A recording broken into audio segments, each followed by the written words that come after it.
शराबबंदी को लेकर लगातार जो है आप जेडीयू के नेता हैं और आपके कई जो पकड़ा रहे हैं। देखिए, शराबबंदी के बारे में हम सदा कहा है कि शराबबंदी कोई खराब नहीं है।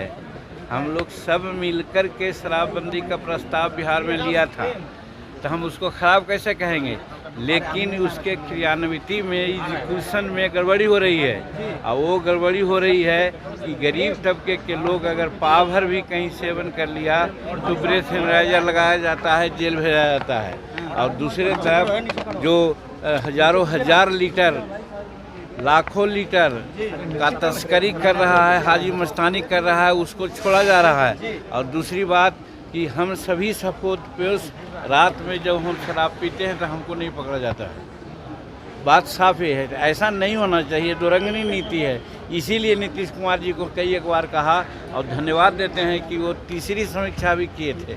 हम अब कहना चाहते हैं नीतीश कुमार जी रियलिस्टिक आदमी हैं, वो चौथी समीक्षा करें और देखें कि इसमें गरीब लोग कितने प्रताड़ित हैं।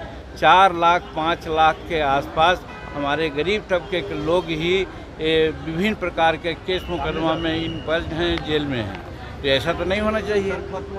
क्या संशोधन होना चाहिए इसमें सर? हम तो अरे भैया, हम तो आपसे कहा कि तीसरी समीक्षा उन्होंने की थी, अगेन समीक्षा करने की जरूरत है। राहुल गांधी बयान पर किस तरफ देख रहे हैं? राहुल गांधी तो देशद्रोही काम कर रहे हैं। हम घर के भेदिया लंका डाही की बात यहाँ पर आती है, तो हमारे घर में बहुत तरह की बातें हो सकती है। अच्छी बातों को कहना चाहिए जा करके। अगर कहीं कोई गड़बड़ बात है, जबकि गड़बड़ी नहीं है, नरेंद्र मोदी जी के नेतृत्व में यहाँ जो भी चल रहा है बहुत ठीक चल रहा है।